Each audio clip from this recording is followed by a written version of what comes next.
નમસ્તે વિદ્યાર્થી મિત્રો, આપણે ગયા લેક્ચરની અંદર છેલ્લે ચેપ્ટર નંબર 3 વનસ્પતિ વર્ગીકરણ પૂરું કર્યું હતું. વનસ્પતિઓનું વર્ગીકરણ કઈ રીતે થાય એના વિશે આપણે જોયું હતું. વનસ્પતિઓ જે છે એ સામાન્ય રીતે અલગ અલગ પ્રકારના વિભાગની અંદર આપણે વહેંચી અને એનું વર્ગીકરણ કરીએ છીએ. અને આવી જે વર્ગીકરણની પ્રક્રિયા કે જે આવી વર્ગીકરણની જે પદ્ધતિઓ જે છે એ જુદી જુદી રીતે એના લક્ષણોના આધારે આવું વર્ગીકરણ કરી અને આપણે વનસ્પતિઓના વર્ગીકરણને જોયું.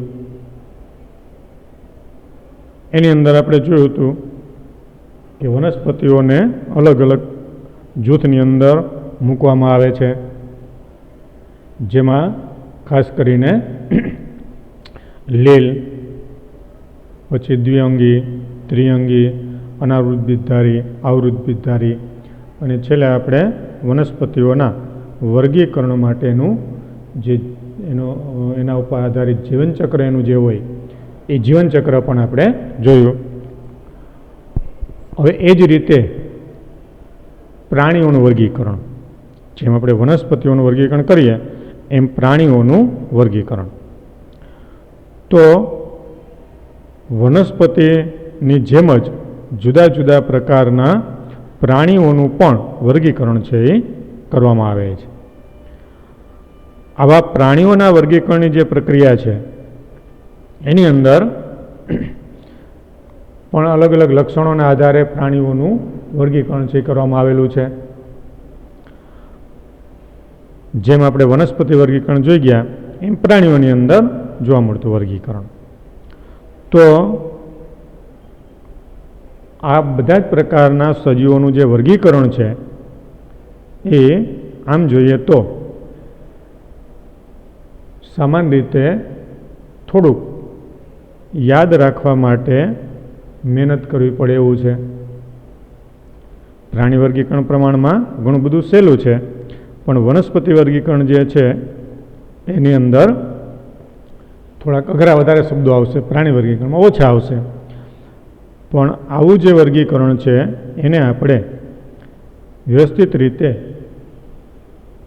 યાદ રાખવા માટે વારંવાર એનું રિવિઝન છે કરવું પડે. એટલે રિવિઝન કરવામાં ખાસ ધ્યાન રાખજો અને એનું વર્ગીકરણ જે આપણે કરતા હોઈએ એની અંદર વિવિધ પ્રકારના સજીવોના વર્ગીકરણની અલગ અલગ જે લક્ષણોની પ્રક્રિયાઓ છે એને આપણે બરાબર ધ્યાનમાં રાખશું તો આપણને આ વર્ગીકરણ સમજવામાં અને યાદ રાખવામાં ઘણો બધો ફાયદો થશે. તો અહીંયા વનસ્પતિની જેમ જ પ્રાણીઓના વર્ગીકરણની પ્રક્રિયાને આપણે જોઈએ તો એની અંદર મુખ્યત્વે વર્ગીકરણનો આધાર કે જે આપણે આગળ પહેલાં બીજા ચેપ્ટરની અંદર ભણી ગયા છીએ, વર્ગીકરણની વ્યાખ્યા, પછી પ્રાણીઓનું વર્ગીકરણ જે છે એના આયોજન સ્તરના આધારે કરવામાં આવે છે. તો એના આયોજનના જુદા જુદા સ્તર જે આપણને અહીં આપવામાં આવેલા છે. એ જ રીતે જુદા જુદા પ્રાણીઓના અલગ અલગ વર્ગો, એના સમુદાય, વિભાગ, આ બધા પ્રકારના એના વર્ગીકરણના જેને આપણે કક્ષાઓ કહીએ છીએ એના લક્ષણો કેવા જોવા મળે એ પછી આપણને એક પછી એક આપેલું છે કે જેમાં પ્રજીવ સમુદાયના પ્રાણીઓથી શરૂ કરી અને જે સસ્તન વર્ગના જે પ્રાણીઓ છે ત્યાં સુધીનું વર્ગીકરણ આપણને આપેલું છે. તો શરૂઆતમાં આપણને એનિમલ કિંગડમ એટલે પ્રાણી સૃષ્ટિ, જેમ આપણે વનસ્પતિ સૃષ્ટિ લઈએ છીએ એમ પ્રાણી સૃષ્ટિ. તો વર્ગીકરણ કોને કહેવાય તો આપણે જાણીએ છીએ. અને જે રીતે આપણે વનસ્પતિનું વર્ગીકરણ કર્યું એ જ રીતે પ્રાણીઓનું વર્ગીકરણ. વનસ્પતિઓને આપણે એના મૂળ પ્રકાર અને પર્ણ, એના પુષ્પ, બીજ અને ફળ એવા બધા જુદા જુદા એના લક્ષણોના આધારે એનું વર્ગીકરણ છે એ કરવામાં આવે છે. એ રીતે પ્રાણીઓની અંદર એનું વર્ગીકરણ જે છે એ એના જુદા જુદા પ્રકારના શરીરના તંત્રોના આધારે કરવામાં આવે છે. આ ઉપરાંત એની શરીરની રચનાના આધારે વર્ગીકરણ કરવામાં આવે છે. તો આપણે જાણીએ છીએ કે આપણે આજુબાજુ વિવિધ પ્રકારના પ્રાણીઓ અલગ અલગ રચના અને સ્વરૂપે આપણે જોઈએ છીએ, એનું નિરીક્ષણ આપણે કરી શકીએ છીએ. અત્યારે આપણે પ્રાણીઓની લાખો ઉપરાંત જાતિઓ ઓળખાયેલી છે, એનું આપણે વર્ણન કરીએ છીએ. લાખોની સંખ્યામાં જુદા જુદા પ્રકારના પ્રાણીઓને આપણે વર્ણન કરીએ છીએ, જેમાં સામાન્ય રીતે આપણે અલગ અલગ નામથી ઓળખતા હોઈએ એવા પ્રકારના જે પ્રાણીઓ છે એને ભલે આપણે જુદા જુદા એના વિભાગ કે સમુદાયના આધારે એને વર્ણન કરતા હોય, પણ બધા પ્રાણીઓ જ છે. જેમ કે મધમાખી, પતંગિયા, આ બધા કીટક જે છે એ બધા પ્રાણીઓ જ છે. એ રીતે માછલીઓ એ પણ એક પ્રકારના પ્રાણીઓ જ કહેવાય. એ રીતે પક્ષીઓ એ પણ પ્રાણીઓ જ છે, પણ આપણે એના લક્ષણોના આધારે એને અલગ અલગ વિભાગની અંદર મૂકેલા છે, એટલે આપણે એને પક્ષીઓ કહીએ છીએ, પણ એક પ્રાણી જ છે. એ રીતે મનુષ્ય એ પણ એક પ્રાણી જ છે. તો આ રીતે જુદા જુદા પ્રાણીઓ આવી લાખોની સંખ્યામાં આપણને જોવા મળે છે. અને વર્ગીકરણ માટેની એ જરૂરિયાત બધી રીતે મહત્ત્વની બને છે, કારણ કે બધા સજીવોને કે બધા પ્રાણીઓનું આપણે યોગ્ય રીતે વર્ણન કરી શકીએ, એનો અભ્યાસ કરી શકીએ, એટલા માટે એનું વર્ગીકરણ કરવું મહત્ત્વનું છે. એ રીતે નવી ઓળખાયેલી જાતિઓને યોગ્ય સ્થાને મૂકવામાં પણ આ પ્રકારની પદ્ધતિ છે એ મહત્ત્વનો ભાગ ભજવે છે. કે આવી ઓળખાયેલી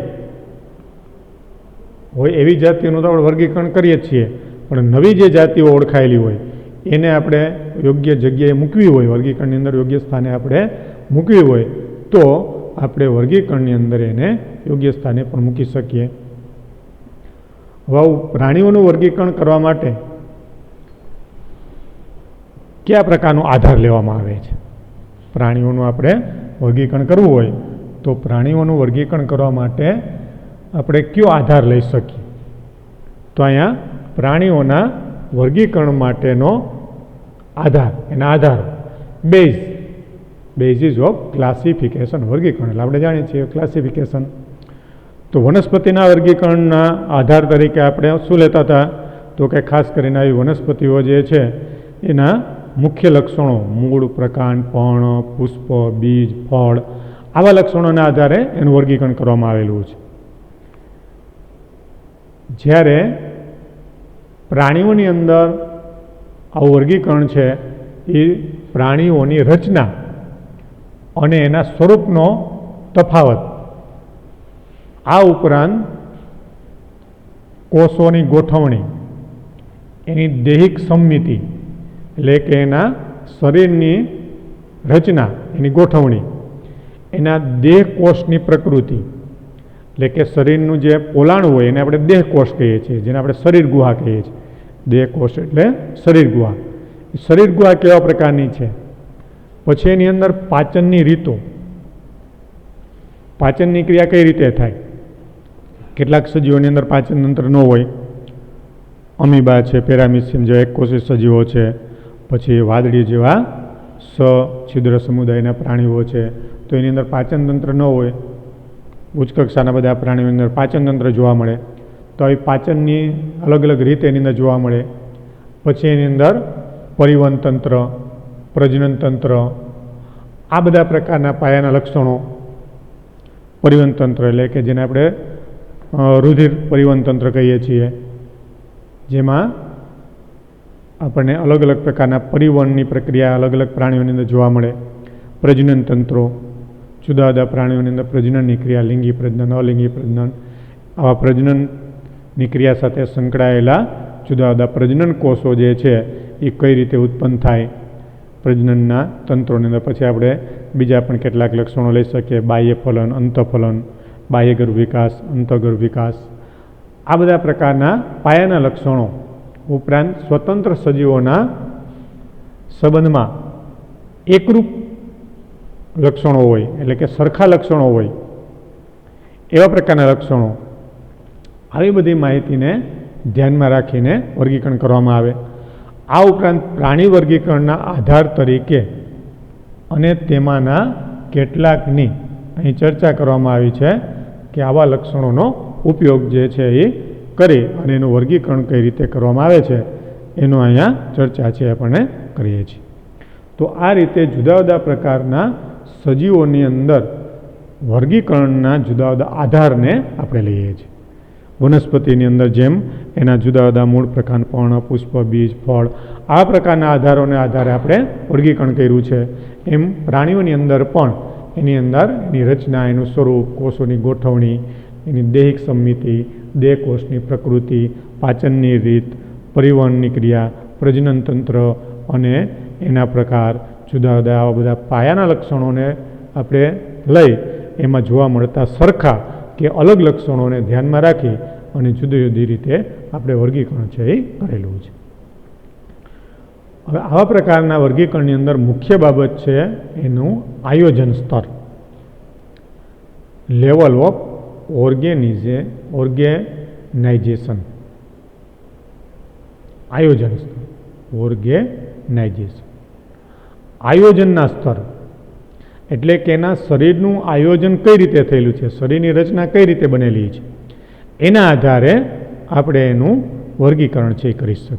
આયોજન સ્તરના આધારે વર્ગીકરણ.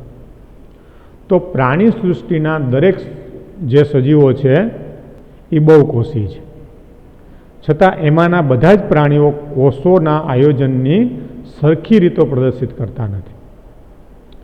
આપણે સામાન્ય રીતે પ્રાણી સૃષ્ટિની અંદર અમીબા, પેરામિસિયમ જેવા એકકોષી પ્રાણીઓ જે છે એને વર્ગીકરણની અંદર આગળ ભણી ગયા છીએ, જેને આપણે પ્રજીવો તરીકે ઓળખતા હતા એવા લક્ષણ તરીકે આગળ આપણે ભણી ગયા છીએ.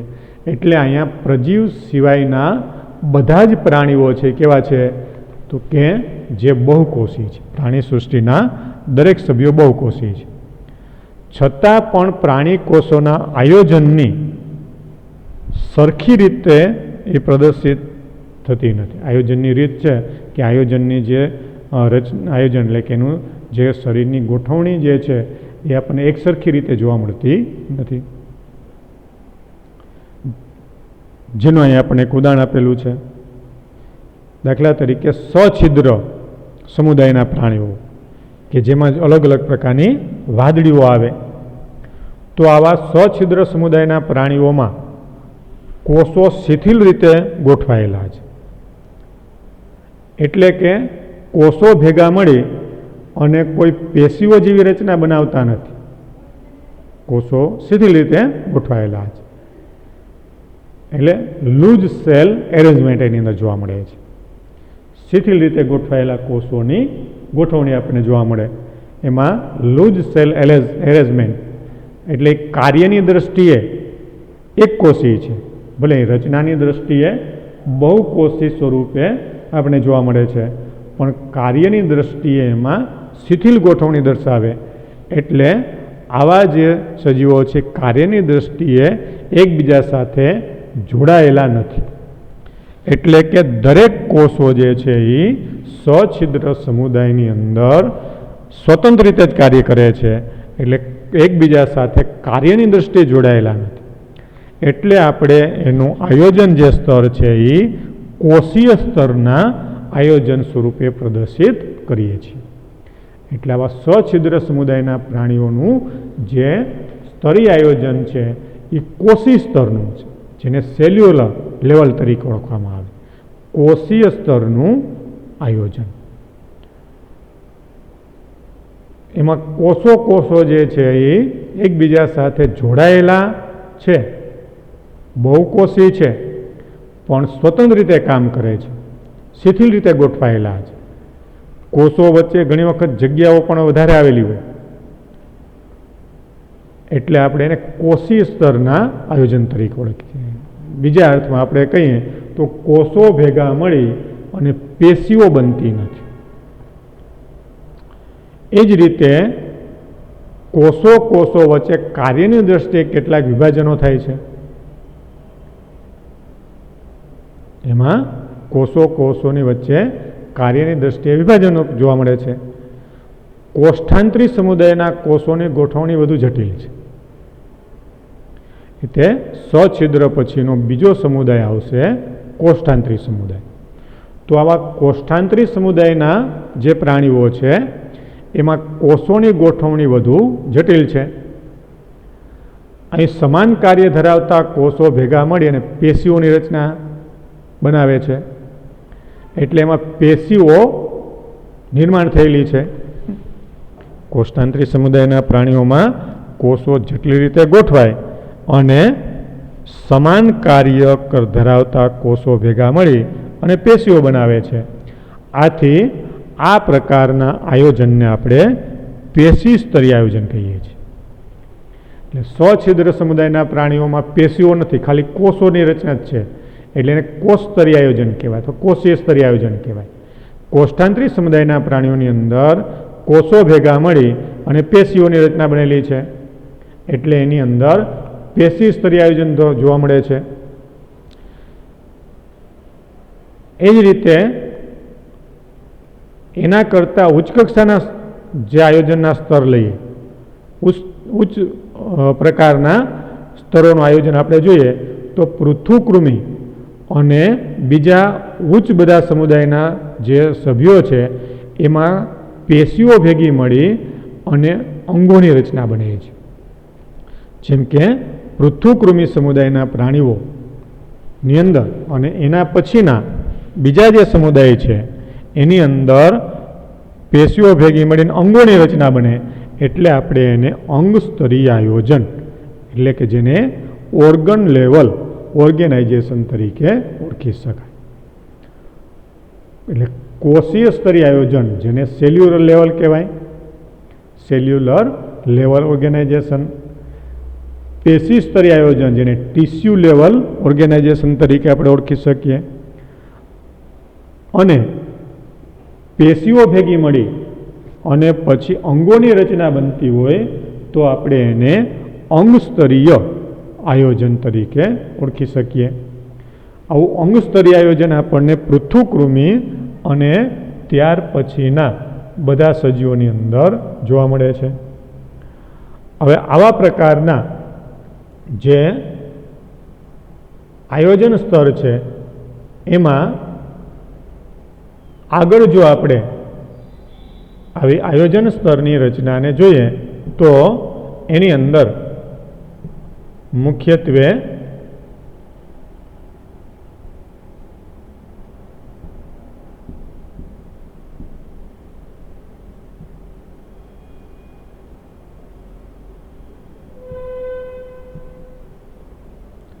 અલગ અલગ પ્રકારના જે આપણે આયોજન સ્તર જોઈએ તો એની અંદર આપણે પહેલાં શું જોયું તો કે કોષ સ્તરીય આયોજન, કોષોનું બનેલું આયોજન, કોષ સ્તરીય આયોજન સ્વરૂપે આપણે જોવા મળે. પછી આપણે જોયું કે કોષો ભેગા મળીને પેશીઓ બને તો એની અંદર પેશી સ્તરીય આયોજન જોવા મળે. પેશીઓ ભેગી મળી અને પછી અંગોની રચના જોવા મળે તો આપણે એને અંગ સ્તરીય આયોજન એમ કહીએ છીએ.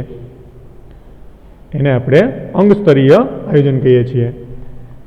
જ્યાં પેશીઓ ચોક્કસ કાર્ય માટે ભેગી મળી અને વિવિધ પ્રકારના અંગોની રચના બને છે. એ જ રીતે નુપુરક, સંધિપાદ, મૃદુકાય, શૂળત્વચી આ બધા અને મેરુદંડી આ બધા પ્રકારના સમુદાયના પ્રાણીઓ જે છે એમાં અંગો ભેગા મળી અને કાર્યકીય તંત્રો સ્વરૂપમાં એકત્રિત થાય છે. એટલે કે જુદા જુદા અંગો ભેગા મળી અને તંત્રોની રચના બને છે. કાર્યકીય તંત્રોના સ્વરૂપમાં આવા અંગો છે એ ભેગા મળે છે અને દરેક તંત્ર ચોક્કસ દેહધાર્મિક કાર્ય સાથે સંકળાયેલ છે. એટલે આ પ્રકારના આયોજનના સ્તરને આપણે અંગતંત્ર સ્તરીય આયોજન કહી શકીએ. આ પ્રકારનું આયોજન સ્તર હોય તો આપણે એને કેવા પ્રકારનું આયોજન સ્તર કહેવાય તો કે અંગતંત્ર સ્તરીય આયોજન તરીકે આપણે એને લઈ શકીએ. અંગતંત્ર સ્તરીય આયોજન એટલે શું તો કે જેમાં અંગો આવેલા હોય અને અંગો ભેગા મળીને અંગતંત્રોની રચના બને. અંગતંત્ર અલગ અલગ, જેમ કે પાચન તંત્ર, શ્વસન તંત્ર, પરિવહન તંત્ર, રુધિરાભિસરણ તંત્ર, પ્રજનન તંત્ર, આવા અંગસ્તરીય રચના ભેગી મળીને અંગતંત્રોની રચના બને છે. જેમ કે આપણા શરીરની અંદર બધા જે તંત્રો છે તો એની અંદર મુખ્યત્વે પાચન તંત્ર આપણે લઈએ તો એ આખું તંત્ર છે જે જુદા જુદા અંગોનું, અન્નનળી, જઠર, પકવાશય, નાનું આંતરડું, મોટું આંતરડું, એવા જુદા જુદા અંગોનું બનેલું છે. તો એને અંગતંત્ર સ્તરીય આયોજન કહેવાય. એ રીતે પરિવહન તંત્ર લઈએ તો પરિવહન તંત્રની અંદર હૃદય, રુધિરવાહિનીઓ એટલે કે ધમનીઓ, શિરાઓ, રુધિર કેશિકાઓ, એ બધા અંગો છે. બધા અંગો ભેગા મળીને અંગતંત્રની રચના બને છે. તો આ રીતે જેમ જેમ આપણે નીચલી કક્ષાના પ્રાણીઓથી ઉચ્ચ કક્ષાના પ્રાણીઓ તરફ જતા જઈએ એમ એમાં આવી સ્તરીય આયોજનની જે ઘટના છે એ વિકસિત બનતી જાય. વિસ્તૃત રીતે આવું સ્તરીય આયોજન છે એ વિકાસ પામતું જાય છે. ખાલી કોષ જેવી રચનાઓ નિર્માણ થયેલી હોય અને કોષો શિથિલ ગોઠવણી ધરાવતા હોય તો આવા પ્રકારના સ્તરીય આયોજનને આપણે કોષ સ્તરીય આયોજન કહીએ છીએ. કોષો ભેગા મળીને પેશીઓની રચના બનતી હોય તો આપણે એને પેશી સ્તરીય આયોજન કહીએ છીએ. પેશીઓ ભેગી મળીને અંગો બનતા હોય તો આપણે એને અંગ સ્તરીય આયોજન કહીએ છીએ. અને આવા અંગો ભેગા મળી અને તંત્રો એટલે કે પાચન તંત્ર, શ્વસન તંત્ર, પરિવહન તંત્ર, એવા તંત્રોની રચના જોવા મળતી હોય તો એને અંગ તંત્ર સ્તરીય આયોજન તરીકે આપણે લઈ શકીએ. ખાલી કોષ સ્તરીય આયોજન જોવા મળતું હોય એવા પ્રકારના પ્રાણીઓની અંદર કોષ્ઠાંતરીય પ્રાણીઓ આવશે. એ કોષ્ઠાંતરીય સમુદાયના પ્રાણીઓમાં કયા કયા પ્રાણીઓ આવે, એની રચના કેવી હોય એ આપણે આગળ દરેક પ્રાણી સમુદાયના લક્ષણો અને એના ઉદાહરણની અંદર જોશું. એ રીતે કોષ્ઠાંતરીય સમુદાયના પ્રાણીઓ જે છે એ આવું પેશી સ્તરીય આયોજન ધરાવે છે. પછીના પૃથુકૃમિ સમુદાયના પ્રાણીઓ જે છે એ અંગ સ્તરીય આયોજન ધરાવે છે. અને નુપુરક, સંધિપાદ, મૃદુકાય, શૂળત્વચી, મેરુદંડી, આ બધા જે પ્રાણીઓ છે એ કેવું આયોજન ધરાવે તો કે અંગતંત્ર સ્તરીય આયોજન ધરાવે છે. આ રીતે પ્રાણીઓના જુદા જુદા સમૂહોના અંગતંત્રો વિવિધ રીતોની જટિલતા પ્રદર્શિત કરે છે.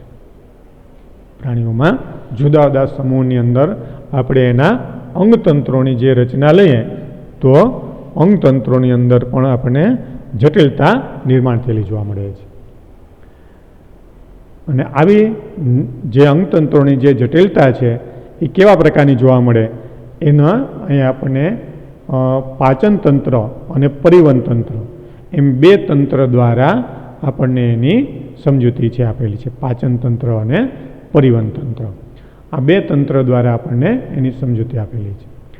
જેમાં આપણને અહીંયા પેલું જે ઉદાહરણ છે પાચન તંત્ર માટેનું આપેલું છે કે ઉદાહરણ તરીકે પૃથુકૃમિ સમુદાયના જે પ્રાણીઓ છે એમાં પાચન તંત્રમાં મુખદ્વાર અને મળદ્વાર બંને માત્ર એક જ સામાન્ય દ્વાર મારફતે દેહની બહાર ખુલે છે.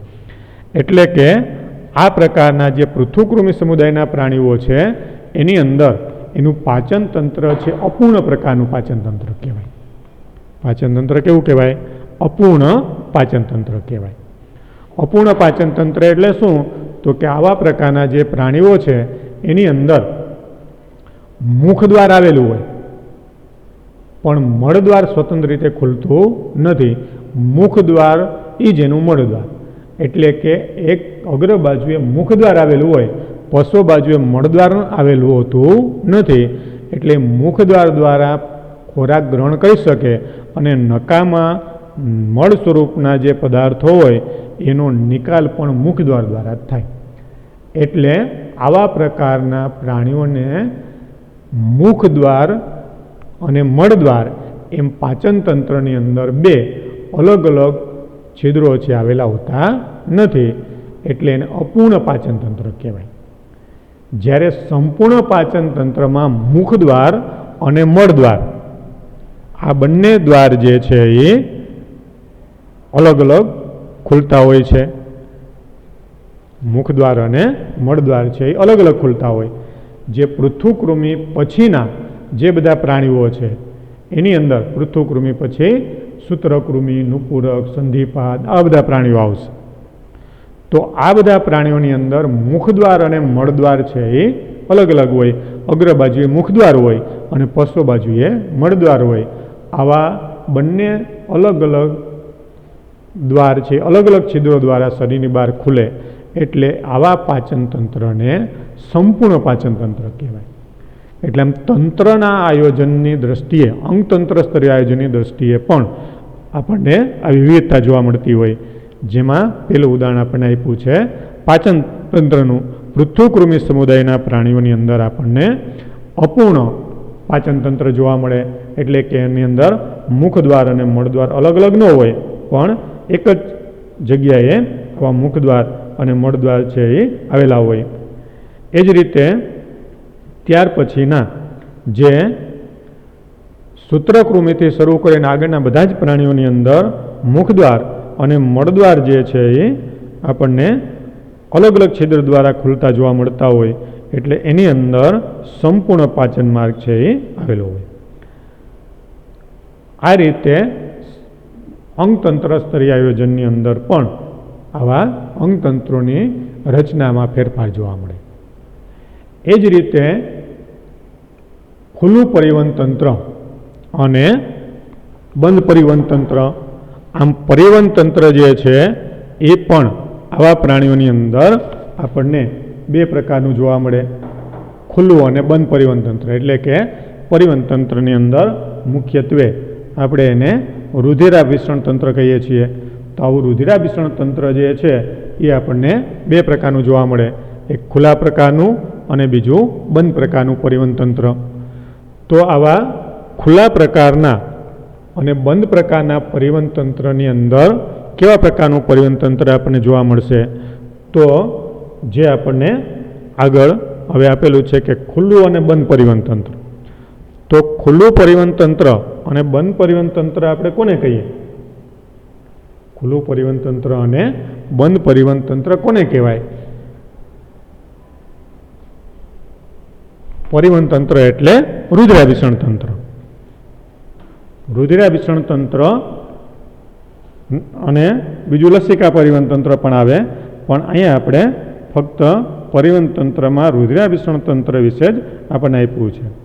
તો આવું રુધિરાભિસરણ તંત્ર બંધ અને ખુલ્લું એમ બે પ્રકારનું હોય. તો ખુલ્લું પરિવહન એટલે શું? ખુલ્લું પરિવહન આપણે કોને કહીએ? ખુલ્લા પરિવહન તંત્રની અંદર કયા પ્રકારના પરિવહન તંત્રનો સમાવેશ થાય? ખુલ્લું પરિવહન એટલે શું? તો કે ખુલ્લા પરિવહન તંત્રની અંદર મુખ્યત્વે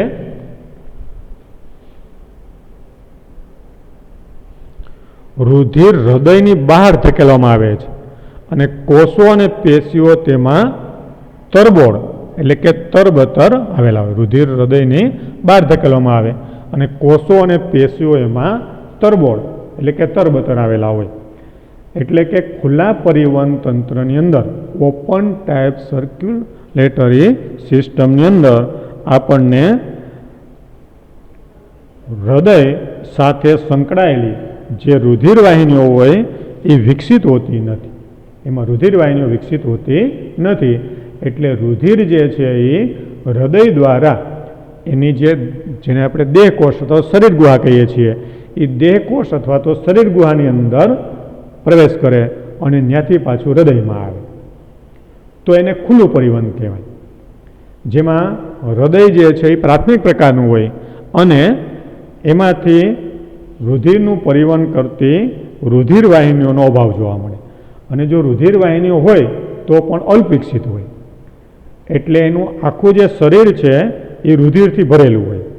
એનું આખું શરીર જે છે એ રુધિરથી ભરેલું હોય. એટલે આપણે એને ખુલ્લા પ્રકારનું રુધિર પરિવહન કહીએ છીએ.